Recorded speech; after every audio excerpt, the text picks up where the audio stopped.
চুষতেছে না। অর্থাৎ ওই বয়সে শিক্ষা দিচ্ছে সম অধিকারের শিক্ষা, সাম্যবাদের শিক্ষা, সম অধিকারের শিক্ষা, ভাইয়ের হক শিক্ষা দিচ্ছেন, বিবির হক শিক্ষা দিচ্ছেন, মায়ের হক শিক্ষা দিচ্ছেন, ছেলের হক শিক্ষা দিচ্ছেন, বোনের হক শিক্ষা দিচ্ছেন, প্রত্যেকের হক শিক্ষা দিচ্ছেন।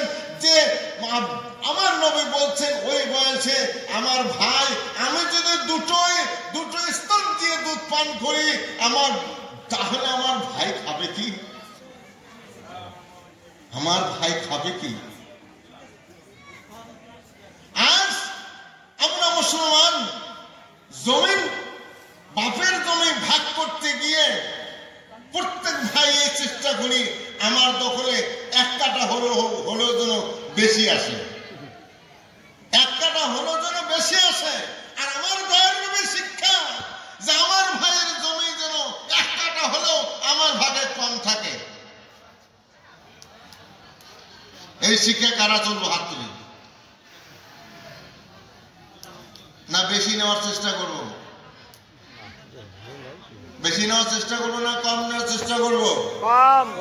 যদি প্রত্যেক মুসলমানের ভিতরে, বিশেষ করে ভাটিয়া মুসলমানের এই অবস্থা, মনের অবস্থা তৈরি হয়, আমার জমিনে যেন এক কাটা, আমার ভাগে যেন কম করে হোক, আমার ভাগে যেন এক কাটা 1 শতক জমি কম থাকে, তাহলে কোনদিন এই এলাকার মুসলমান কাছারিতে যাবে না, দিনহাটা কাছারিতে যাবে না কেস করতে। অথচ যারা দেখেন সংখ্যা কাজে বেশি কেস কারণেওয়ালা, বেশিরভাগ কাজের কাছার জমি নিয়ে আর সীমানা নিয়ে। আমরা তো এরা বর্তমান হয়ে গেছে আইন খেলা মুসলমান, আইন খেলা মুসলমান হয়ে গেছে। দোস্ত, খোদা না করুন 1 শতক জমি যদি অবৈধভাবে, যে এই 1 শতক জমি আমার ভাইয়ের ছিল, আমার ছোট ভাইয়ের ছিল, কিংবা আমার বড় ভাইয়ের ছিল, কিংবা আমার বোনের ছিল, ওই 1 শতক জমি আমি আবাদ করে খাবার লাগছি জবরদস্তি, আমি তাকে দেই নাই, ভাইকে দেই নাই, বোনকে দেই নাই, যে পাবে তাকে আমি দেই নাই। না দেওয়ার কারণে ওই 1 শতক জমিনে যে ধানটা হচ্ছে, যে আবাদটা হচ্ছে, ওই আবাদটা, ওই ধানটা আমার হালাল ধানের সাথে মিশ্রিত হয়ে সকল ধান হারাম হয়ে যাচ্ছে। যেমন 1 গ্লাস দুধের মধ্যে যদি এক ফোঁটা পেশাব, মানুষের পেশাব ঢেলে দেওয়া হয়, তো পানি খাওয়া যাবে তো? না নাপাক হবে? পাক থাকবে না নাপাক হবে? 1 ফোঁটা পেশাব। দোস্ত, আমার দয়ার নবী শিক্ষা দিচ্ছেন যে ওই স্তন দিয়ে বাম স্তনে আমার ভাই আছে আব্দুল্লাহ, সে ওখান থেকে দুধ খাবে। আমি যদি খাই আমার ভাই কি খাবে? আমি যদি খাই আমার ভাই কি খাবে? ওই বয়সে জগৎবাসীকে শিক্ষা দিয়েছেন, সম অধিকারের শিক্ষা, সাম্যবাদের শিক্ষা, হকের শিক্ষা দিয়ে গেছেন। আমরা প্রত্যেকের তরে ভালো চিন্তা করি, প্রত্যেকেই এই জমির ব্যাপারে, ঘর বাড়ির ব্যাপারে আমি যেন এই নীতিমালার মধ্যে থাকি, যেন আমার ভাগে 1 শতক হলেও আমার ভাগে যেন কম থাকে, ভাইয়ের ভাগে যেন বেশি থাকে। ইনশাআল্লাহ হবে। আল্লাহ তৌফিক দান করুন। এই জন্য বলছিলাম যে আমার দয়ার নবী শিক্ষা দিচ্ছেন কোথায়? প্রথম মাদ্রাসা গঠন করলেন, আমার মাদ্রাসা বানালেন আমার নবী আরকাম বিন আরকামের বাড়িতে, হারাম শরীফের পাশেই আরকাম বিন আরকামের বাড়ি। চুপে চুপে সেখানে মাদ্রাসা গঠন করেছিলেন, যাতে আবু জেহেল না দেখে, যাতে আবু লাহাব না দেখে, যাতে উবাই বিন খালফ না দেখে, যাতে মক্কার কাফেররা না দেখে।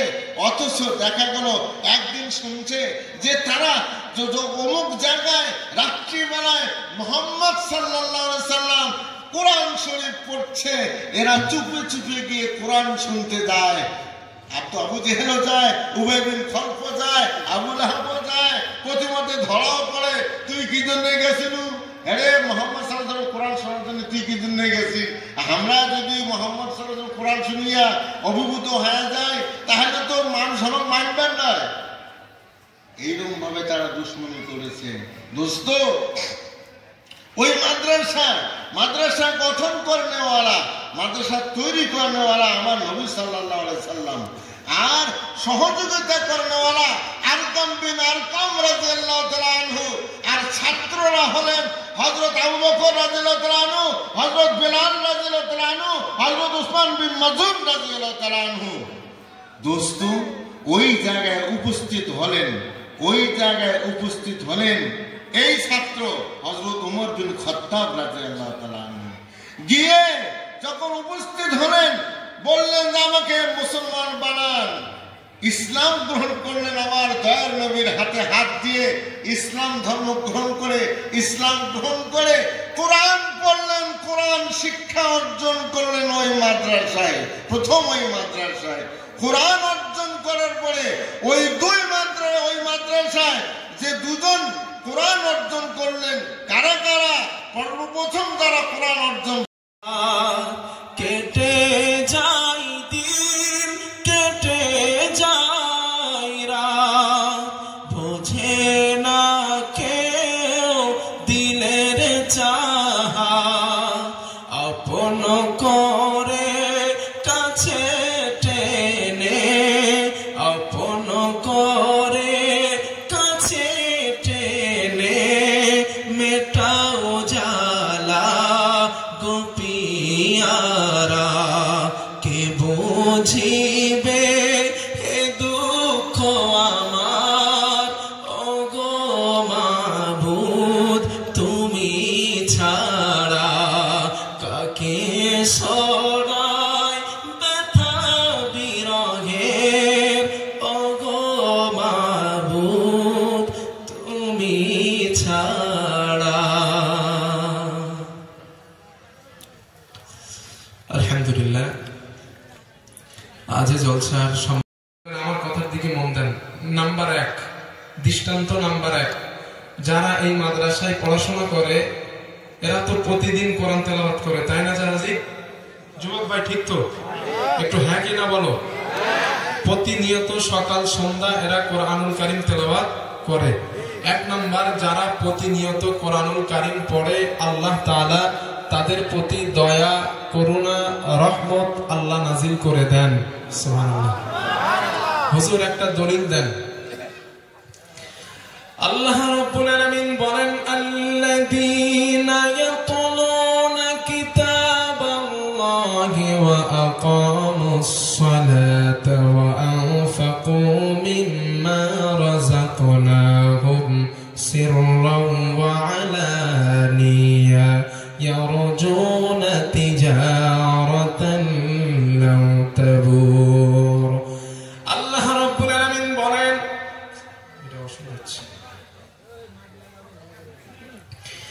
আল্লাহ রাব্বুল আলামিন বলেন, যারা নাকি নিয়মিত কোরআন তেলাওয়াত করলো, নামাজ আদায় করলো, এবং আমি আল্লাহ তাদেরকে যেই অর্থ সম্পদ দান করলাম ওই অর্থ সম্পদ আমি আল্লাহ রাস্তায় গোপনে এবং প্রকাশ্যে তারা ব্যয় করলো। আল্লাহ বলেন, ওরা এমন একটা ব্যবসার আশা করলো যেই ব্যবসায় কখনো লস হয় না, লাভ আর লাভ। আল্লাহ বলেন সেটা কেমন ব্যবসা? লিইউওয়াফিয়াহুম উজুরাহুম ওয়া ইয়াজিদাহুম মিন ফাদলি। আল্লাহ রাব্বুল আলামিন বলেন, নামাজ পড়ার কারণে, কোরআন তেলাওয়াত করার কারণে, গোপনে প্রকাশ্যে আমি আল্লাহ রাস্তায় দান করার কারণে আমি প্রতিনিয়ত তাদের প্রতি রহমত, করুণা, দয়া নাজিল করে দেই। জোরে জোরে বলেন সুবহানাল্লাহ। প্রতিনিয়ত আল্লাহ এদের প্রতি দয়া নাজিল করে, রহমত নাজিল করে, করুণা নাজিল করে। এখন আপনাদের কাছে জিজ্ঞেস করি, যেখানে রহমত নাজিল হয় ওখানে কি গজব আসে? জোরে বলেন। তাহলে আপনাদের গ্রামে যে আপনাদের গ্রাম গজব মুক্ত থাকার অনেক কারণের মধ্যে এই মাদ্রাসাটা একটা কারণ, ঠিক কিনা বলেন? তো যাদের কারণে আপনারা গজব মুক্ত আছেন তাদের কি টাকা পয়সা দিয়া সময় দিয়া সহযোগিতা করা দরকার, ঠিক কিনা বলেন? একদম বিবেক থেকে বলেন, ঠিক কিনা? যাদের কারণে আল্লাহর গজব থেকে আল্লাহ আপনাদের হেফাজত করেন তাদের কি সহযোগিতা করা দরকার। আমার বক্তব্য মন দিকে শোনেন, আশা করতেছি বাড়িতে গিয়ে ভালো লাগবে যে হুজুর শালা বললো না কি রে। একটু মন দিয়ে শোনেন, সকলের দাবি করতেছি আমি একটু অল্প বয়সে, তো আপনাদের যারা যুবক ভাই আছেন হয়তো দুই এক সময় একটু মিসআন্ডারস্ট্যান্ডিং হতে পারে, হ্যাঁ কিছু মনে নিয়েন না। হাদিস নাম্বার 2, আর আমার পরে যে জিনিস আছে আপনাদের আফসার হুজুর, হাই রে বিপদ, এগুলাই ওনার কাছ থেকে শিখছি, ওনার মুরিদ হয়েছি তো আমি, ওনার কাছ থেকে দুটো একটা শিখেছি আর কি। তো যাই হোক, ভালো লাগে আমার, ওনার খুব ভালো লাগে। হাদিস নাম্বার 2, যারা নিয়মিত কোরআনুল কারীম তেলাওয়াত করে আল্লাহ তাদের জিরো থেকে হিরো বানায়। সুবহানাল্লাহ। হুজুর একটা করে দেন, আল্লাহর নবীর সাহাবা আমিরুল মুমিনিন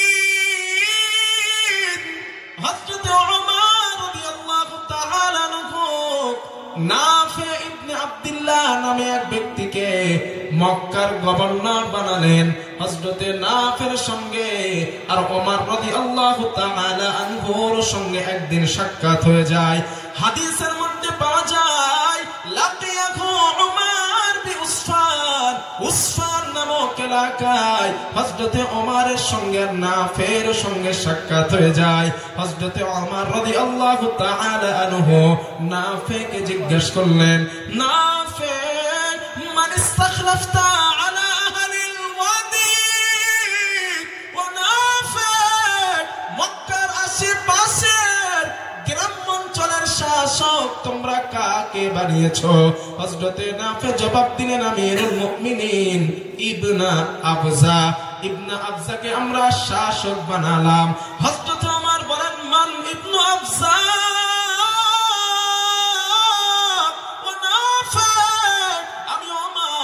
ইবনু আবজাকে চিনি না, তার পরিচয় আমি জানি না, তার সম্পর্কে তুমি আমাকে পরিচয়টা শোনাও। হযরতে নাফি জবাব দিলেন, আমিরুল মুমিনিন হুয়া রাজুলুম মিন মাওয়ালিনা, সে হলো আমাদের একজন মুক্তকৃত গোলাম, সে ছিল আমাদের ঘরের গোলাম, আমরা তাকে আজাদ করে দিয়েছি। আজাদ করে দেওয়ার পর আমরাই তাকে শাসক বানাতে বাধ্য হলাম। এই কথা ওমর শোনার সাথে সাথে রেগে গেছে। বললা কি তোমরা এটা শাসক বানানোর জন্য একজন জ্ঞানী মানুষ, বুদ্ধিজীবী মানুষ, শিক্ষিত মানুষ পেলে না, একজন গোলামরে শাসক বানাইছো? হযরতে নাফি জবাব দিলেন, আমিরুল মুমিনিন ওমর, ওই গোলামটা কোন সাধারণ গোলাম না, ওই গোলামটার মধ্যে এমন 4টা ভালো 3টা ভালো কোয়ালিটি রয়েছে, যে কোয়ালিটি থাকার কারণে আমরা তাকে শাসক বানাতে বাধ্য হয়ে গেলাম। হযরত ওমর বলেন, নাফি ওই কোয়ালিটি ওই গুণগুলো তোমরা আমাকে শোনাও। 1 নাম্বার কোয়ালিটি, হযরতে নাফি জবাব দিলেন, আমিরুল মুমিনিন ইন্নাহু লাকারিউল লিকিতাবিল্লাহ, ওই গোলাম আল্লাহর কোরআনের বিশেষ অভিজ্ঞ ব্যক্তি। 2 নাম্বার আলিমুম বিল ফারাইজ, ওই গোলামটা ফারাইজ বিদ্যায় বড় দক্ষ। 3 নাম্বার কাযিম, লোকটা বিচার জানে খুব ভালো। 1 নাম্বার কোরআনের বিদ্যায় দক্ষ, 2 নাম্বার ফারাইজ বিদ্যায় দক্ষ, 3 নাম্বার বিচার জানে খুব ভালো। এই 3টা গুণ থাকার কারণে আমরা তাকে শাসক বানাতে বাধ্য হলাম। জোরে জোরে বলেন সুবহানাল্লাহ। আপনাদের কাছে জিজ্ঞাসা করি, আপনারা আমাকে বলেন, ওই গোলামের মধ্যে কোরআনের ইলম থাকার কারণে মর্যাদা বেড়েছে না বাড়ে নাই? এবার নাফি বলে, হুজুর এবার আপনি আমারে কি বলবেন বলেন। হযরত ওমর বলে, নাফি কি বলবো?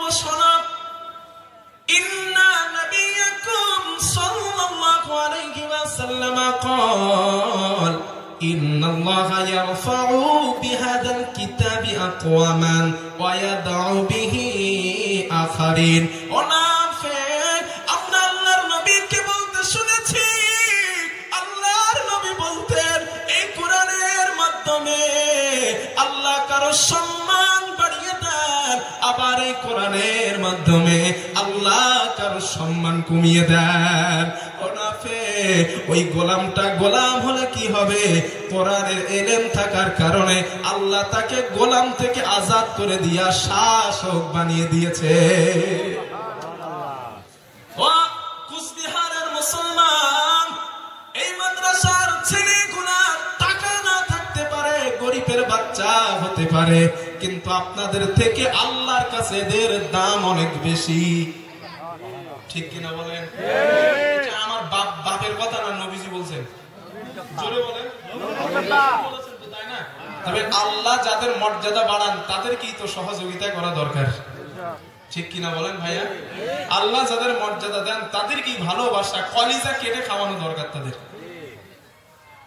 হাদিস নাম্বার 3 আমি বোঝাতে পারছি ইনশাআল্লাহ আপনাদের না বুঝতেছেন তো সব ইনশাআল্লাহ না কেটা কেটা বুঝতে পারতেছেন হাত তোলেন তো না সবাই দেখছেন হাত তুলছে ওনারা বোঝে না বুঝতে পারছেন না ভাই সত্যি সত্যি নাকি না আপনারা মনে করছেন বুঝতে পারছেন কে কে হাত তোলেন ওইটা বলছে হুজুর বুঝতেছেন একটু মনোযোগ দেন আমি তো ছোট ছোট ভাষায় বলছি আপনারা যাতে বুঝতে পারেন খুব প্রাঞ্জল ভাষায় বলছি কোনো হাঁটি ল্যাঙ্গুয়েজ আমি ইউজ করছি না আমি আমার কলকাতায় যে ভাষাটা আমি ইউজ করি আমি অনলি ওই ভাষাটাই বলছি আমি কোনো হাঁটি শব্দ আপনাদের সামনে বলছি না কারণ আপনাদের ভাষা বাংলা লেকিন আমাদের সঙ্গে একটুখানি তারতম্য আছে একটু পার্থক্য আছে তো যাই হোক হাদিস নাম্বার 3 আমার কালকের থেকে খুব ঠান্ডা লেগেছে গলা টলা সব ব্যথা হয়েছে নাকটা বুঝে যাচ্ছে শুধু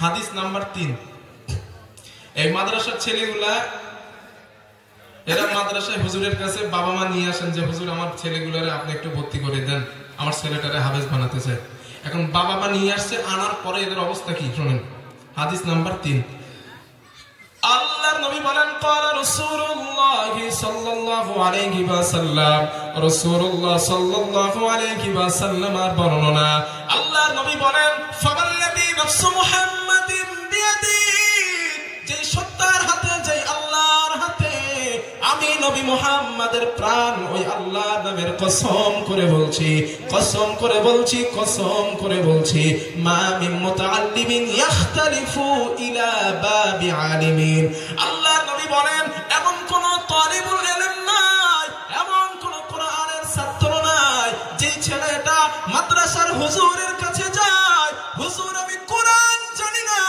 আল্লাহর রাস্তে আপনি আমাকে কোরআনটা শিখিয়ে দেন আল্লাহর নবী বলেন সাহাবারা শোনো ওই ছেলেটা কোনো নিয়মিত কোরআনের ছাত্র হতে পারে নাই ওস্তাদের দরজায় আসে ওস্তাদের কাছে আসে আর যায় হুজুর আমি আপনার কাছে কোরআনটা জানতে চাই আমি মাদ্রাসায় ভর্তি হতে চাই আল্লাহর নবী বলেন ইল্লা কাতাবাল্লাহু লাহু বিকুল্লি কদামিন ইবাদাতাস সানাতিন আল্লাহর নবী বলেন একটা মানুষ একটা দিন নয় দুইটা দিন নয় তিনটা দিন নয় একটানা 365টা দিন সারা রাত নফল নামাজ পড়লো সারা দিন নফল রোজা করলো ওই মানুষটার আমল নামায় যতটা সওয়াব হয় এই মাদ্রাসার ছেলেটার প্রতিটা কদমের বিনিময় আমার আল্লাহ এক এক বছরের নফল ইবাদতের সওয়াব লিখে দেয় আল্লাহ নবী বলেন 2 নাম্বার ওয়াকাদামিন মদিনাতান ফিল জান্নাত এই মাদ্রাসার ছেলেটার প্রতিটা কদমের বিনিময় আমার আল্লাহ জান্নাতের মধ্যে একটা সিটি নির্মাণ করে দেয় একটা বাড়ি নয় একটা গ্রাম নয় একটা প্রাসাদ নয় একটা শহর সিটি নির্মাণ করে দেওয়া হয় আল্লাহর নবী বলেন 3 নাম্বার ওয়াতাস্তাগফিরু লাহু মান ফিল আরদ জমিনে যারা বিচরণ করে মানে গাছের পাখিগুলা আপনাদের বাড়িতে আপনারা যে গরু ছাগলগুলা পোষেন হাঁস মুরগিগুলা পোষেন আল্লাহর নবী বলেন এই মাদ্রাসার ছেলেদের জন্য ওই হাঁস মুরগি মুরগি গরু ছাগলগুলা আল্লাহর কাছে ক্ষমা প্রার্থনা করেন। ও আমাদের আল্লাহ, এই ছেলেগুলার যদি কোনো অপরাধ হয়ে যায়, আল্লাহ যদি এদের কোনো ভুল হয়ে যায়, আল্লাহ আপনি এদেরকে মাফ করে দিন, আপনি ক্ষমা করে দিন। আল্লাহর নবী বলেন 4 নাম্বার, ওয়ায়ুমসি ওয়াইসবিহু মাগফুরাল্লাহ, সকাল আর সন্ধ্যা এই মাদ্রাসার ছেলেদের আমলনামা পরিষ্কার করে দেওয়া হয়, আমার আল্লাহ এদের গুনাহগুলো মাফ করে দেয়। 5 নাম্বার, আল্লাহর নবী এমন কথা বলেছেন, লোম শিউরে ওঠার মতো কথা নবী এদের ব্যাপারে বলেছেন। আল্লাহর নবী বলেন, সাহাবারা শোনো, ও আমার উম্মত শোনো, ওয়াশাহিদাত লাহুল মালাইকাতু বিআন্নাহুম মুতাকাল্লাহি মিনান নার। আল্লাহর নবী বলেন, এই মাদ্রাসার ছেলেদের ব্যাপারে আল্লাহর ফেরেশতারা সাক্ষী দেন, আল্লাহর ফেরেশতারা সাক্ষী দেন, এই মাদ্রাসার ছেলেগুলা মানে তালিবুল ইলম গুলা আল্লাহর পক্ষ থেকে জাহান্নাম থেকে মুক্তি প্রাপ্ত মানুষ। একটু মন খুলে কোন সুবহানাল্লাহ। প্রিয় ভাই, আপনি বলেন, যে মানুষগুলার ব্যাপারে আল্লাহর ফেরেশতারা সাক্ষী দেয় জান্নাত প্রাপ্ত মানুষ, জাহান্নাম থেকে মুক্তি প্রাপ্ত মানুষ, তাদের তো কলিজা কেটে খাওয়ানো দরকার, ঠিক কিনা বলেন? আপনাদের সামনে যদি একজন হাক্কানি আল্লাহর ওলি আসে, খুব দরবেশ আসে, আপনারা চাইবেন যে হুজুর আমার বাড়ি খাক, তাই না? যে আল্লাহর ওলি মানুষ, আমি খাওয়াই। আরে ভাই, ওলির ব্যাপারে ফেরেশতাদের এমন সাক্ষীর কথা কোন হাদিসে লেখা নাই, দরবেশের ব্যাপারে এমন কথা কোন হাদিসে লেখা নাই, কিন্তু মাদ্রাসার তালিবুল ইলম ছাত্রদের ব্যাপারে বিশ্বনবী এমন কথা বলছেন, এর মানে পীর সাহেবকে, ওলি সাহেবকে, দরবেশ সাহেবকে যত ভালোবাসা দরকার, এর থেকে বেশি ভালোবাসা এদের দরকার। জোরে বলেন। আল্লাহ কথাগুলো বোঝার তৌফিক দেন, বলেন আমিন। আর জোরে বলেন আল্লাহুম্মা আমিন। শুধু তাই, এতটুকু এদের ফজিলত না, আরো শুনেন হাদিস নাম্বার 5। আল্লাহর নবী বলেন, আচ্ছা আপনাদের কষ্ট হচ্ছে না তো ভাই?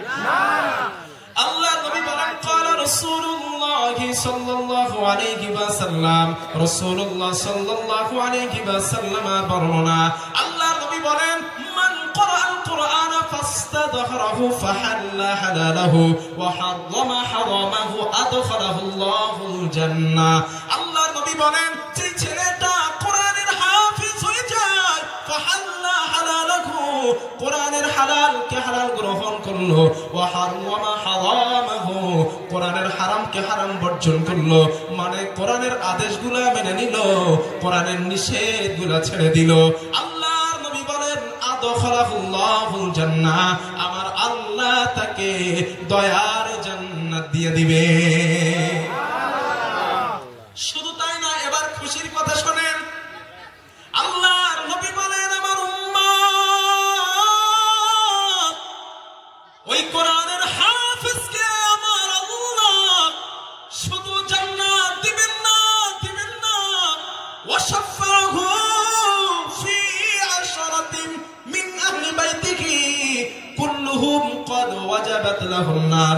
আল্লাহর নবী বলেন, ও দুনিয়ার মানুষ তোমরা শোনো, ওই কোরআনের হাফেজকে আমার আল্লাহ এমন পাওয়ার, এমন সম্মান আল্লাহ দিয়া দিবেন, ওর পরিবার থেকে 10 জন জাহান্নাম প্রাপ্ত মানুষ, যারা জাহান্নামের টিকিট হাতে পেয়েছে, এবং 10 জন জাহান্নাম প্রাপ্ত ব্যক্তিকে এই মাদ্রাসার ছেলে কোরআনের হাফেজটা সুপারিশ করে আল্লাহর জান্নাতে নিয়ে যাবে। লিল্লাহি তাকবীর। এত পাওয়ার যাদের আল্লাহ দিলেন, এত মর্যাদা যাদের আল্লাহ দিলেন, ওদেরকেই তো সহযোগিতা করে মানুষ করি এখান থেকে বাড়ি পাঠানো উচিত, ঠিক কিনা ভাই? আল্লাহ আমাদের কথাগুলো বোঝার তৌফিক দেন, বলেন আমিন। হাদিস নাম্বার কটা বলছে? হাদিস নাম্বার 6। এই হাদিসটা খুব মজার, একটু মন দিয়ে শোনো, খুব মজা রাখছি। আমরা যেভাবে বসে আছি ঠিক এইভাবে রাসূলুল্লাহ সাল্লাল্লাহু আলাইহি ওয়াসাল্লাম বসা, এবং সাহাবারা চতুর্দিকে বসে। তবে স্টেজ ফেস্টে যেরকম না আর কি, আমি এক্সাম্পল দিয়ে বলছি। নবীজি বসা, সাহাবায়ে কেরাম বসা, ঠিক এমত অবস্থায় ওই দিক থেকে একজন নারী নবীজির কাছে আসছে। আসার পরে বলেন আহবাবতু লাকা নাফসি ইয়া রাসূলুল্লাহ, ও নবী আমি নিজেকে আপনার কাছে হিবা করে দিতে চাই, মানে আমি আপনারে বিয়ে করতে চাই। এখন আপনারা বলেন সাহাবাদের সামনে নবী কি একজন মহিলা বিয়ের প্রস্তাব দিচ্ছে, নবীর কি লজ্জা লাগবে না? জি, এখন আমার দোস্ত দিয়ে বলি, আমার হুজুরের যদি এখন কোন প্যান্ডেল থেকে কোনো মহিলা এসে যদি বলে হুজুর আপনার বিরাট পছন্দ, ক্যামেরাটা একটু ঘোরান হুজুরের দিক, হুজুরের বিরাট পছন্দ, হুজুর আমি আপনারে বিয়ে করতে চাই, হুজুরের কি লজ্জা লাগবে না? লাগাটাই স্বাভাবিক, কারণ এতটা মানুষের সামনে বিয়ের প্রস্তাব দেয়। ঠিক হাদিসে আসছে আল্লাহর নবী মাথাটা নিচু করে দিলেন, এত লজ্জা পাইছে নবী। এখন ওই মাহফিলের মধ্যে বসেছিল একজন গরিব সাহাবা, ও এত গরিব ওর বিয়ে হয় না, ও চিন্তা করছে চান্স একটা পাইছি, এই চান্স আর ছাড়া যাবে না। ওই মাহফিলের মধ্যে বসে থাকা একজন গরিব সাহাবা, ইল্লাম ইয়াকুন ফি হাদা, সাহাবাটা দাঁড়ালেন, গরিব সাহাবা দাঁড়ালেন, আল্লাহর নবীকে বললেন ইয়া রাসূলুল্লাহ আপনি যদি নারীটাকে বিয়ে না করেন, যাওজিনিহা আপনি নারীটা আমার সঙ্গে বিয়ে দিয়ে দেন। আল্লাহর নবী বললেন মোহরানাস বিয়ে তো করবা। ওই সাহাবা বললেন লা ওয়াল্লাহি ইয়া রাসূলুল্লাহ মোহরানা দেওয়ার মতো আল্লাহর কসম আমার কাছে কোনো টাকা নাই। আল্লাহর নবী বলেন বিয়ে কেমনে হবে, টাকা তো নাই। ওই সাহাবা চিন্তা করলেন কেমনে বিয়ে করব, টাকা তো নাই। আল্লাহর নবী কিছু সময় চুপ থাকলেন, চুপ থেকে আল্লাহর নবী বললেন সাহাবা ইযহাব ইলা আহলিকা, তুমি তোমার বাড়িতে চলে যাও, ফানজুর হাল তাজিদু ইনদিকা মিন শাই, বাড়িতে গিয়ে দেখো কোন জিনিস যদি তুমি পাও, ওই জিনিসটা তুমি আমার কাছে নিয়ে আসবা, ওইটার বিনিময় আমি রাসূলুল্লাহ তোমার সঙ্গে মেয়েটার বিয়ের ব্যবস্থা করে দেব। হাদিসের মধ্যে আসে আল্লাহর নবী বলেন ওয়ালাউ খাতিমান বিল হাদিদ, আল্লাহর নবী বলেন সাহাবা তুমি যদি একটা লোহার আংটিও পাও, আংটিটা আমার কাছে নিয়ে আসবা, ওই আংটির বিনিময় আমি নবী নারীটার সঙ্গে তোমাকে বিয়ের ব্যবস্থা করে দেব। সাহাবা চিন্তা করলেন, দৌড়ে বাড়ি গেছে, কারণ সুযোগ হাতছাড়া করা যাবে না। দৌড়ে বাড়ি চলে গেছে, কিছুই পাই নাই। কিছু সময় পর আল্লাহর নবীর কাছে ফিরে আসলেন। আল্লাহর নবী বললেন সাহাবা কিছু পেয়েছো? সাহাবা জবাব দিলেন না ইয়া রাসূলুল্লাহ আমার বাড়িতে কিছুই নাই, কারণ আমি এত গরিব, আমার বাড়িতে একটা লোহার আংটি আমি পাই নাই। আমার গায়ে যে জামাটুকু দেখছেন, এই জামাটুকু ছাড়া আমার কোনো জাগতিক সম্পদ নাই। আল্লাহর নবী বলেন সাহাবা মোহরানা দেওয়ার মতো কিছু নাই, তো মোহরানা ফরজ আমি কেমনে তোমারে বিয়ে দেব? সাহাবা মনটা মলিন করে চলে যাচ্ছে। আল্লাহর নবী ডাকলেন সাহাবা এদিকে আসো। সাহাবাটা আল্লাহর নবীর কাছে আসলেন। আল্লাহর নবী জিজ্ঞাসা করলেন সাহাবা তোমার কি কোরআনের কোন সূরা মুখস্থ আছে? ওই সাহাবা জবাব দিলেন ইয়া রাসূলুল্লাহ সূরাতুন মা'i সূরাতুন কাযা ওয়া কাযা, আমার কোরআনের ওই সূরাগুলা মুখস্থ। আল্লাহর নবী বলেন টেনশন করো না, ওই সূরাগুলা মোহরানা ধার্য করে দিয়া নারীটার সঙ্গে তোমাকে বিয়ের ব্যবস্থা করে দিলাম। একটু মন খুলে বলেন সুবহানাল্লাহ। নবীজি বললেন যাও এই সূরাগুলা তোমার বিবিরে মুখস্থ করিয়ে দিবা, এই বিয়ের পরে এইটাই তোমার মোহরানা আদায় হয়ে যাবে। এখন আপনাদের কাছে এখানে একটা কথা জিজ্ঞেস করি, ওই সাহাবার কি কিচ্ছু আছে? তো নিজের পায়ে দাঁড়ায় আছে। বিয়ে দিয়ে দেন, বাচ্চা ছেলে বা মেয়েদের বয়স থাকতে থাকতে বিয়ে দেন, না হলে যা জিনা করবে, যত অপরাধ করবে, ওই অপরাধ 1% আপনার আমলনামায়, বাপ মার আমলনামায় যাবে। সন্তানকে বিয়ে দিচ্ছেন না, 25, 26, 27 বছর বয়স হয়ে গেছে, এরপরেও বিয়ে দেন না কেন? আগে নিজের পায়ে দাঁড়া। রুজির মালিক জানো ও নিজের পায়ে দাঁড়া না, এটা করবেন না। সন্তান উপযুক্ত বয়স হয়ে গেছে, আপনি বাবা, আপনার দায়িত্ব তাকে একটা কর্মস্থল ঠিক করে দেন, আল্লাহ ওখান থেকে রুজির ব্যবস্থা করবেন। আচ্ছা বলেন তো, বিশ্বাসের সঙ্গে বলেন রুজির মালিক কেডা? আল্লাহ। জোরে বলেন আল্লাহ। এখন আপনার যে বিবি আরেকজনের ঘরে আছে, ওই বিবিটা, ওই মেয়েটা, ওর তো রুজি আল্লাহ দিচ্ছে, তাই না? এখন ওখান থেকে আপনার বাড়ি আসবে, মানে ওই রুজিটা আপনার বাড়ি আসবে, তো কথা বলে না, হিসাব তো তাই। তাহলে ওর তো রুজি নির্ধারিত আছে, ওর রুজি যদি আপনার বাড়ি আসে আপনার সমস্যা হবে কি? এই জন্য গার্জেন যারা আছেন আল্লাহর রাস্তে এই চিন্তা করেন না, নিজের পায়ে দাঁড়া তারপর বেঁধে দেব। যুবক ছেলেরা টের পাচ্ছে, হুজুর তো ঠিক কথা কইছেন, বাবারে বলতে পারি না, আপনি বলে দিচ্ছেন ঠিক আছে।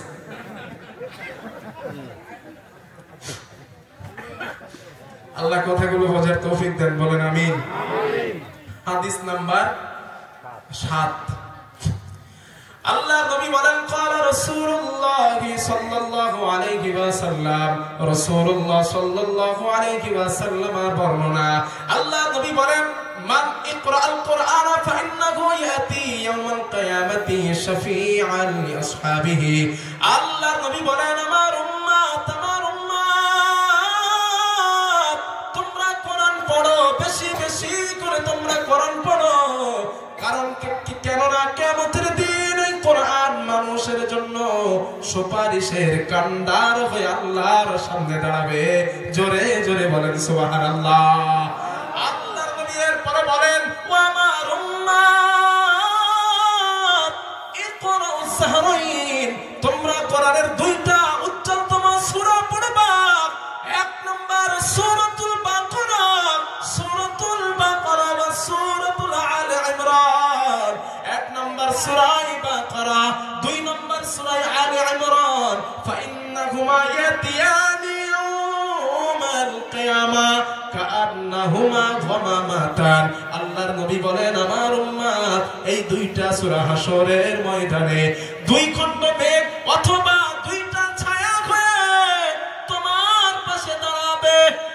আও ফিরকানিম মিন তাইরিন সাফাত, অথবা দুইটা উড়তে থাকা পাখির ঝাঁক তোমার পাশে আল্লাহর কাছে তর্ক করবে।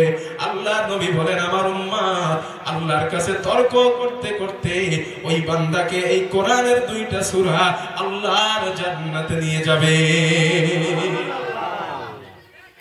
ইনশাআল্লাহ না? ইনশাআল্লাহ পড়ব তো। সূরা বাকারা আর কোনটা? সূরা, জোরে বলেন, সূরা বাকারা আর কোনটা? সূরা আলে ইমরান। 8 নাম্বার আরেকটা হাদিস বলি, আপনারা এই হাদিসটা কি বলে দেখেন। আল্লাহর নবী বলেন ক্বালা রাসূলুল্লাহ সাল্লাল্লাহু আলাইহি ওয়াসাল্লাম, আল্লাহর নবী বলেন লা তাজআলু বুয়ুতাকুম মাকাবির। আল্লাহর নবী বলেন আমার উম্মত তোমরা তোমাদের ঘরটাকে কবর বানাবা না, কবর বানাবা না। ফাইন্নাশ শাইতানা ইয়াফিরু মিনাল বাইতিল্লাযী তাকরাউ ফীহি সূরাতুল বাকারা। আল্লাহর নবী বলেন যে ঘরে সূরা বাকারা তেলাওয়াত করা হয় ওই ঘর থেকে শয়তান চিরজন্মের জন্য পালিয়ে যায়। আপনার বাড়িতে যে সমস্যা, আপনি সূরা বাকারা নিত্য তেলাওয়াত করেন, ইনশাআল্লাহ নবীর কথা অনুযায়ী আমল অনুযায়ী আল্লাহ আপনার ঘরকে জিন, দুষ্ট জিন, শয়তান থেকে মাহফুজ রাখবেন। তকবীর চাহিদা করার দরকার নাই, এইটা আমল করেন ইনশাআল্লাহ দেখবেন আপনি সাকসেস হবেন। আল্লাহ কথাগুলো বোঝার তৌফিক দেন, বলেন আমিন। হাদিস নাম্বার 9, আল্লাহ নবী বলেন ক্বালা রাসূলুল্লাহ সাল্লাল্লাহু আলাইহি ওয়াসাল্লাম, রাসূলুল্লাহ সাল্লাল্লাহু আলাইহি ওয়াসাল্লামের বর্ণনা, আল্লাহর নবী বলেন যে ব্যক্তি দিনে 5 ওয়াক্ত নামাজ আদায় করে লাম ইয়াকুম মিনাল গাফিলিন, আল্লাহ তার নামটা গাফিল বান্দাদের খাতায় লেখেন না। আল্লাহর নবী বলেন ওমান ক্বারা ফি লাইলাতিন বিমিআতাই আয়া, কেউ যদি রাতের বেলা কোরআনের 100 আয়াত তেলাওয়াত করে আল্লাহর নবী বলেন লাম ইউতাব মিনাল গাফিলিন, আল্লাহ তার নামটাও গাফিলদের লিস্টে লেখেন না। গাফিল 1 নাম্বার 5 ওয়াক্ত যারা নামাজ আদায় করে তারা গাফিলদের লিস্টে থাকে না। এই কথা আমি বলছি না নবীজি বলছেন? জোরে বলেন, আমার কথা না রাসূল বলছেন? 1 নাম্বার যারা দিনে 5 ওয়াক্ত নামাজ পড়ে তারা গাফিলদের মধ্যে না। 2 নাম্বার যারা সারা দিনে, যারা রাতের বেলা কোরআনের 100 আয়াত পড়ে তারাও গাফিলদের মধ্যে না। এবার নবী কি বলে দেখেন, আল্লাহ নবী বলেন ওয়ামান সাল্লা ফি লাইলাতিন বিমিআতাইনি আয়া, কেউ যদি রাতের বেলা কোরআন নামাজের মধ্যে 100 আয়াত তেলাওয়াত করে আল্লাহ নবী বলেন ওয়াকুতিবা মিনাল কানিতিন, ওয়াকুতিবা মিনাল কানিতিন, আল্লাহ তাআলা তার অনুগত বান্দাদের লিস্টে তার নামটা লিখে দেয়। সুবহানাল্লাহ। এরপরে আল্লাহ নবী বলেন ওয়ামান সাল্লা ফি লাইলাতিন বিমিআতাইনি আয়া, কেউ যদি রাতের বেলা নামাজের মধ্যে কোরআনের 200 আয়াত পড়ে। কয়শো? 200। আল্লাহর নবী বলেন ওয়া কুতিবা মিনাল কানিতিনাল মুখলিসিন, আল্লাহ তার নামটা মুখলিস বান্দাদের খাতার মধ্যে লিখে দেন। জোরে জোরে বলেন সুবহানাল্লাহ। এবার আমি আপনাদের জিজ্ঞাসা করি, কুচবিহারের মুসলমান আমারে বলেন, এই মাদ্রাসার ছেলেগুলা রাত এবং দিনের রাতের বেলা 200 আয়াত পড়ে না পড়ে না? আমি একজন কোরআনের হাফেজ, 200 কেন 500 আয়াতও পড়া হয়ে যায়। সবক পারা মুখস্থ করতে হয়, এশার পরে সবক পারা হাফ পারা সবক পারা মুখস্থ করতে হবে। হাজার হাজার আয়াত আমরা পড়ে ফেলি, ঠিক কিনা? তাহলে এদের এই নবীজির কথা অনুযায়ী এই ছেলেগুলা আল্লাহর মুখলিস বান্দাদের অন্তর্ভুক্ত, ঠিক কিনা? আর যারা আল্লাহর মুখলিস বান্দা হয়ে যায় তাদের কলিজা কেটে খাওয়ানো দরকার, ঠিক কিনা বলেন? ঠিক ঠিক তো অন্তর থেকে ঠিক বলতেছেন তো নাকি? হ্যাঁ, সবাই বলেন ঠিক কিনা? আল্লাহ কবুল করে। হাদিস নাম্বার 10, আল্লাহর নবী বলেন ক্বালা রাসূলুল্লাহ সাল্লাল্লাহু আলাইহি ওয়াসাল্লাম, এই যে ছেলেগুলো মাদ্রাসার মধ্যে হাফেজে কোরআন হয়ে যায় এদের অবস্থা এবার কি শুনেন। আল্লাহর নবী বলেন যে ছেলেটা কোরআন পড়লো, কোরআন মুখস্থ করলো, কিয়ামতের দিন আমার আল্লাহ ওই হাফেজে কোরআনকে হাসরের ময়দানে হাজির করাবেন। এবার এই কোরআন হাফেজে কোরআনের কাছে যাবে, যাবার পরে বলবে ও হাফেজ আল্লাহর গোলাম, তুমি কি আমাকে চেনো? ওই বান্দা বলবে লা, না আমি আপনারে চিনি না। আল্লাহর নবী বলেন এই কোরআনকে আল্লাহ জবাব দিয়ে দিবেন। কোরআন হাফেজে কোরআনকে বলবে আনা সাহিবুল কোরআন, আমি তোমার দুনিয়ার সাথী আল কোরআন আল্লাযী আসবাহতুকা ফিল হাওয়াজির, রমজান মাসে দিনের বেলা আমি কোরআন তোমাকে খেতে দেই নাই, মানে আমার হুকুমে তুমি রোজা রেখেছিলে। ওয়াসহারতু লাইলাতাক, রাতের বেলা আমি কোরআন তোমাকে ঘুমাতে দেই নাই, মানে রাত জেগে জেগে তুমি আমাকে তেলাওয়াত করেছিলে। আল্লাহর নবী বলেন ফায়ুতাল মুলকু বিয়ামিনিহি, হাফেজে কোরআনের ডান হাতে আল্লাহ জান্নাতের বাদশাহী দিয়ে দিবে। ওয়াল খুলদা বিয়াসারিহি, হাফেজে কোরআনের বাম হাতে আল্লাহ চিরস্থায়ী জান্নাতে বসবাসের সার্টিফিকেট দিয়ে দিবেন। সুবহানাল্লাহ বলেন। আল্লাহর নবী বলেন শুধু তাই নয়, ওয়ায়ুদু আলা রাসিহি তাজুল ওয়াকার, হাফেজে কোরআনের মাথায় আমার আল্লাহ সম্মানের মুকুট পরাবেন, নূরের তাজ পরিয়ে দিবেন। আল্লাহর নবী বলেন হাফেজে কোরআনের গায়ে আমার আল্লাহ জান্নাতের পোশাক পরাবেন, জান্নাতের জামা পরাবেন। হাফেজে কোরআনের বাবা মাকেও আমার আল্লাহ জান্নাতের 2 জোড়া পোশাক পরাবেন। বাবা মার গায়ে যখন পোশাক পরানো হবে বাবা মা বলবে বিমা কুসিনা হাদিহি, এই সম্মান আমাদের কেন দেওয়া হয়েছে, এই মর্যাদা কেন দেওয়া হয়েছে? দুনিয়ার জমিনে এমন কাজ তোমরা করি নাই, এমন ভালো কাজ আমরা করি নাই, এই সম্মান আল্লাহ আমাদের কেন দিলেন? ফেরেশতারা আল্লাহর পক্ষ থেকে জবাব দেওয়া হবে লিআখযি ওয়ালাদিকুমুল কোরআন, তোমাদের সন্তান দুনিয়ায় কোরআন পড়ার কারণে এই সম্মান আল্লাহ তোমাদেরকে দিয়ে দিয়েছে। ও হাফেজে কোরআনের বাবা, ও কোরআনের হাফেজে কোরআনকে যারা সহযোগিতা করেন তাদেরকে বলছি আপনার খুশ নসিব এবং খুশ কিসমতি দুনিয়া থেকে পরকাল পর্যন্ত আল্লাহ দেবেন। কারণ আল্লাহর নবী অন্য হাদিসে বলেন, আল্লাহর নবী বলেন ক্বালা রাসূলুল্লাহ সাল্লাল্লাহু আলাইহি ওয়াসাল্লাম, নবীজি বলেন কুন আলিমান, আমার উম্মত পারলে তুমি আলিম হয়ে যাও। যদি আলিম হওয়া বয়সের কারণে তোমার সম্ভব না হয়, আও মুতাআল্লিমান, আলেমের ছাত্র হয়ে যাও। যদি আলেমের ছাত্র হবার সৌভাগ্য কপালে তোমার না থাকে, আও মুহিব্বান, আলেমরে ভালোবাসো। যদি আলেমকে ভালোবাসার মতো সৌভাগ্য না হয়, মুমিনান আলেমের সঙ্গে এক মুঠ খানা খায়ো। কি কথা বলছেন? পারলে আলেম হইও, তাও যদি না পারো আলেমের ছাত্র হইও, তাও যদি না পারো আলেমের একটু ভালোবাসো, তাও যদি না সম্ভব হয় একটা দিন আলেমের সঙ্গে বসে 2টা মুঠ খানা খাইও, একটা দিন একটু একটা মুঠ খানা খেও। উম্মাত ওয়ালা তাকুন কি আছে ব্যাপারটা? হ্যাঁ, আবার হইও না তোমার কপালে ধ্বংস অনিবার্য। চিন্তা করেন ভাই, আলেম হও, আলেমের ছাত্র হও, পারলা না আলেমরে ভালোবাসো, তাও পারলা না আলেমের সঙ্গে একটু দোস্ত বন্ধুত্ব করো, এক মুঠ খানা খাইও, তাও সম্ভব না হয় আলেমরে বাস দিও না, আলেমের বিরোধিতা করো না, আলেমের সমালোচনা করো না, আলেমের দুশ্মনী হয় না। ফাতাহলি তোমার তকদিরে, তোমার কপালে তুমি ধ্বংস নিজেই আল্লাহ। কথা বুঝাইতে পারছি? আমার নবীজি হাদিসে বলছেন, নবী হাদিসে বলেছেন, কারণ আলেমের মর্যাদা দুনিয়ার আপনার হয়তো দেন নাই, আল্লাহ দিয়েছেন, ইসলাম দিয়েছে, তার হাবিব দিয়েছেন। ভাইরা, এই সেই মাদ্রাসা আলেম তৈরির জায়গা, এখানে দুনিয়া সর্বোচ্চ দিয়ে সহযোগিতা করার দরকার, ঠিক না চাচাজি? আল্লাহ আমাদের কথাগুলো বোঝার তৌফিক দেন, বলেন আমিন। আরো জোরে বলেন আল্লাহুম্মা আমিন। হাদিস নাম্বার 11 না 10 10 হয়েছে 11। হাদিস নাম্বার 11, আল্লাহর নবী বলেন ক্বালা রাসূলুল্লাহ সাল্লাল্লাহু আলাইহি ওয়াসাল্লাম, আল্লাহর নবী বলেন মাসালি ওয়া মাসালুকুম কামাসালি রাজুলিন আওকাদা নারা। আল্লাহর নবী বলেন আমার উম্মত, যে ঈমানদার, যে মুসলমান নিয়মিত কোরআন তেলাওয়াত করে, সকাল আর সন্ধ্যা কোরআন তেলাওয়াত করে, আল্লাহর নবী বলেন সাহাবারা তোমরা জানো ওই ব্যক্তির দৃষ্টান্ত আল্লাহর কাছে কেমন? সাহাবারা বলেন হুজুর কেমন? আল্লাহর নবী বলেন কামাসালিল উতুরুজ্জা, মিষ্টি কমলার মতো মিষ্টি কমলা। কমলা লেবু চেনেন তো না আপনারা?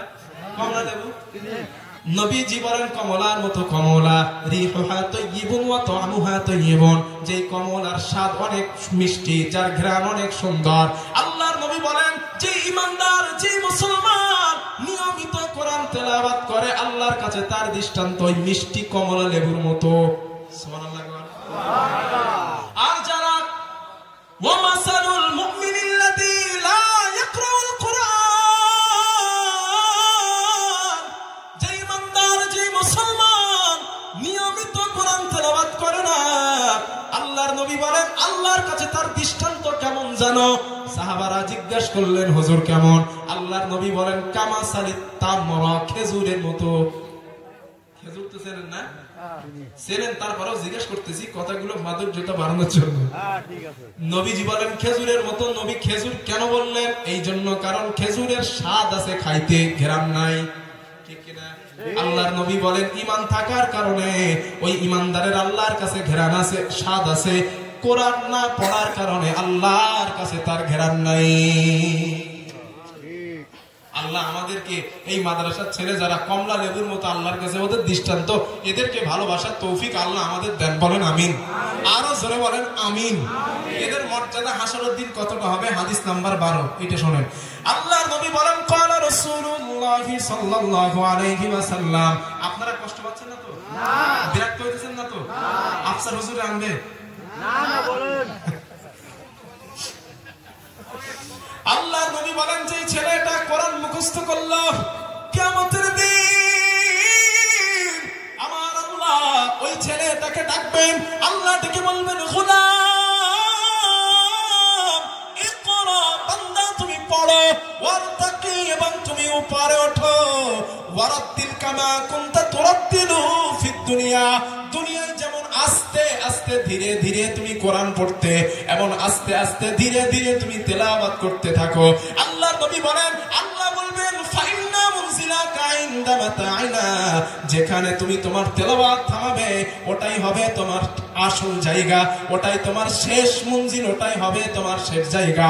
কোরআনের আয়াতের সংখ্যা 6236 অথবা 6666 মতানৈক্য পাওয়া যায়, তবে বিশুদ্ধ মত পাওয়া যায় 6236।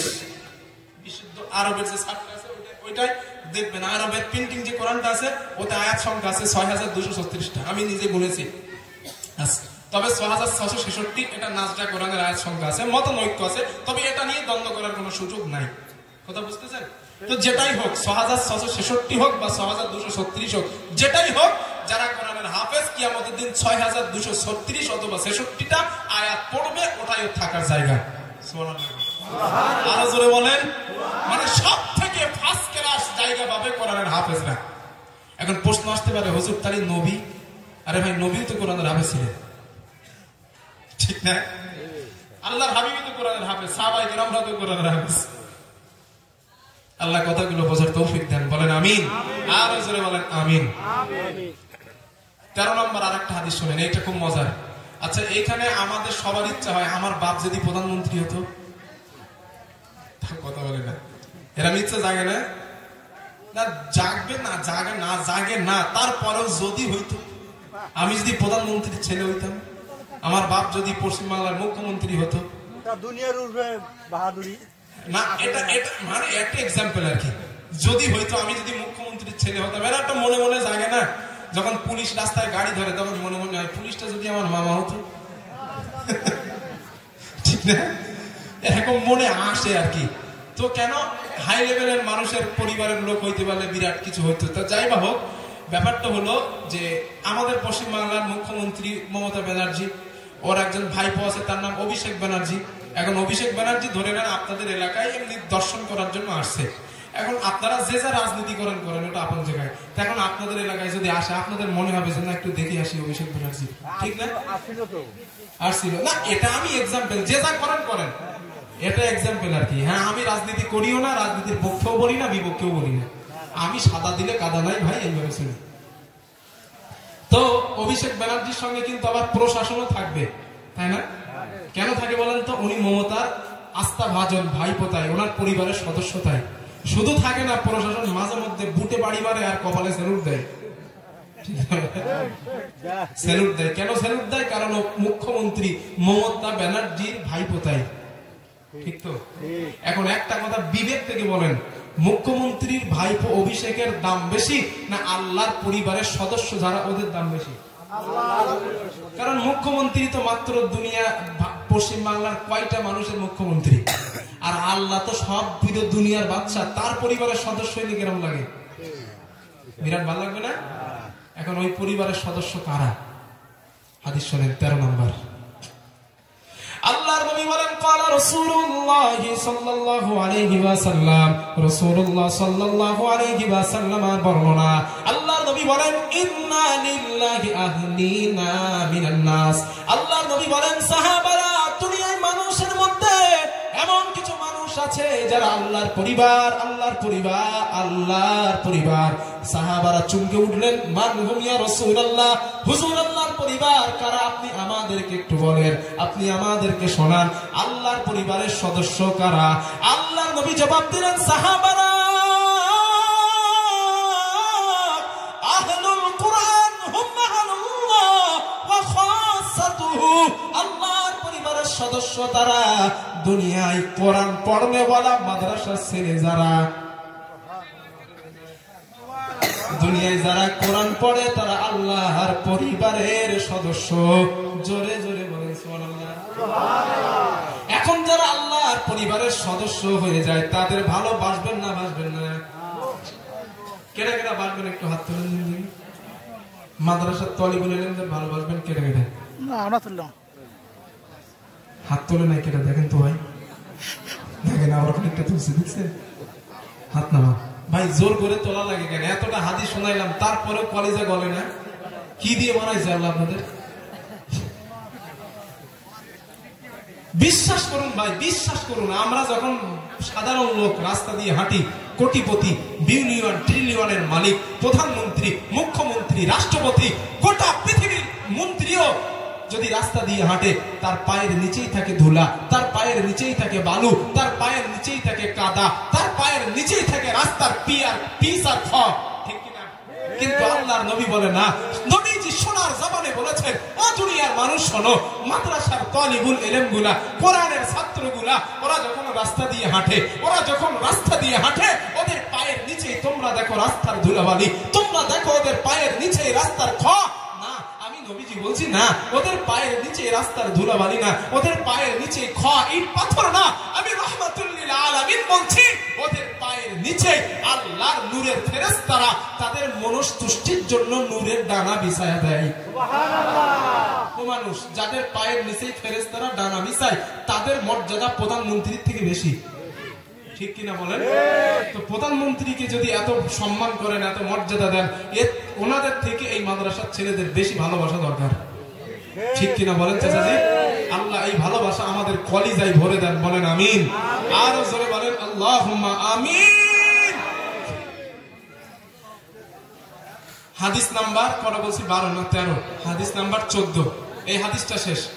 আল্লাহর নবী বলেন قال رسول الله صلى الله عليه وسلم رسول الله صلى الله عليه وسلم বর্ণনা আল্লাহর নবী বলেন إن الذي ليس في جوفه شيء من القرآن كالبيت الخريد أو كما قال عليه السلام আল্লাহর নবী বলেন আমার উম্মত যেই ব্যক্তিটা কোরআন পড়ে না, যার স্মৃতির মধ্যে কোরআন নাই, যার দেহের মধ্যে কোরআন নাই, আল্লাহর নবী বলেন ওই ব্যক্তিটা কেমন তোমরা জানো? নবীজি বলে সাহাবারা বললেন হুজুর কেমন? একটা বিরান বাড়ি, একটা সারা বাড়ি, যেই বাড়িতে 5 বছর মানুষ থাকে না, আপনারা বলেন ওই বাড়িতে কি থাকে? জোরে বলেন শয়তান, জিন, পোকামাকড় বসবাস করে। আল্লাহর নবী বলেন আমার উম্মত যেই বাড়িতে মানুষ থাকে না, ওই বাড়িতে যেমন পোকামাকড়, শয়তান, বিচ্ছু, নোংরা আবর্জনা বসবাস করে।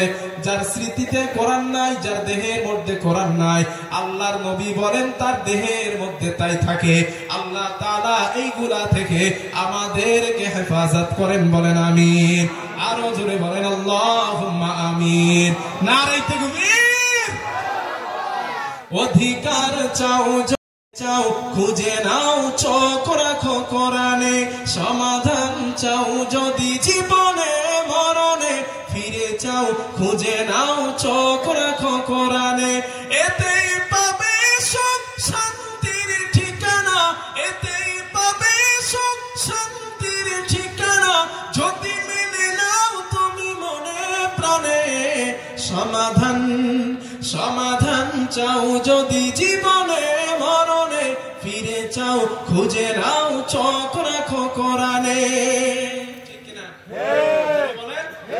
এ যে চিরবাণী চির অভিধান, এ যে চিরবাণী খোদারি কালামে পাক, এই দুনিয়া আর ওই দুনিয়া, এই দুনিয়া আর ওই দুনিয়া, শান্তি পাবে তুমি দোজাহানে, সমাধান সমাধান চাও যদি জীবনে মরণে, ফিরে চাও খুঁজে নাও, চোখ রাখো কোরআনে, সমাধান সমাধান চাও যদি জীবনে মরণে, ফিরে চাও খুঁজে নাও, চোখ রাখো কোরআনে, এতেই পাবে সুখ শান্তির ঠিকানা, এতেই পাবে সুখ শান্তির ঠিকানা, যদি মেনে নাও তুমি মনে প্রাণে, সমাধান সমাধান চাও যদি জীবনে মরণে, ফিরে চাও খুঁজে নাও, চোখ রাখো কোরআনে। নারে তাকবীর। আমরা রাখবো না ইনশাআল্লাহ, আমরা মাদ্রাসার সঙ্গে ভালোবাসা যুক্ত করবো না ইনশাআল্লাহ। দেখি কে কে করবো। আল্লাহর একটু দুই হাদিসের মধ্যে আল্লাহর নবী বলেছেন মুসাফির বান্দা আল্লাহর কাছে যদি দোয়া করে, আমার আল্লাহ ওই দোয়া কখনো ফিরিয়ে দেন না। আজ আপনারা মাদ্রাসার জন্য উজাড় করেছেন আপনাদের সময়, আপনাদের জীবন, আপনাদের অর্থ, আপনাদের সম্পদ। আল্লাহর নবী বলেন ও দুনিয়ার মানুষ, এই ফজিলত, এই বরকতগুলা আল্লাহর নবী মতো চলে গিয়েছেন। মা মা বলে আর ডাকতে পারি না, আব্বা আব্বা বলে আর ডাকতে পারি না, চিরজীবনের মতো চলে গেছেন। চরম দুঃখিনী মা যাদের নাই, চরম দুঃখী আব্বু যাদের নাই, আমি মুসাফির আল্লাহর কাছে দোয়া করব একজন বান্দা এই মাহফিলের মধ্যে, এই আমার নবীর মেহমানদের জন্য, নবীর ঘরের জন্য একজন বান্দা কি আমার আল্লাহকে হাতটা একটু দেখাবেন? এই মাদ্রাসার জন্য 20,000 টাকা আপনি ওয়াদা করবেন। একজন আল্লাহর বান্দা হাত তোলেন, আমি আল্লাহর কাছে প্রাণ খুলে দোয়া করব ওই বান্দাকে আল্লাহ জীবনের গুনাহ খাতা মাফ করে জান্নাতের মেহমান বানায় দিবেন। জোরে জোরে বলেন আমিন। একজন আল্লাহর বান্দা, হুজুর আমার মা নাই, আমার আব্বা নাই, চিরজীবনের মতো চলে গেছেন। আমার আব্বা মার জন্য, আমার নবীর মেহমানদের জন্য 20,000 টাকার ওয়াদা আমি করলাম। এই টাকাটা আমি আল্লাহর ব্যাংকে জমা রেখে দিতে চাই। একজন বান্দা আমার আল্লাহকে হাতটা দেখায় দেন, ইনশাআল্লাহ আল্লাহ আপনার রুজিতে কখনো অভাব দিবে না। কে আছেন মাহফিলের মধ্যে? একজন বান্দা একটু হাত তোলেন। 20,000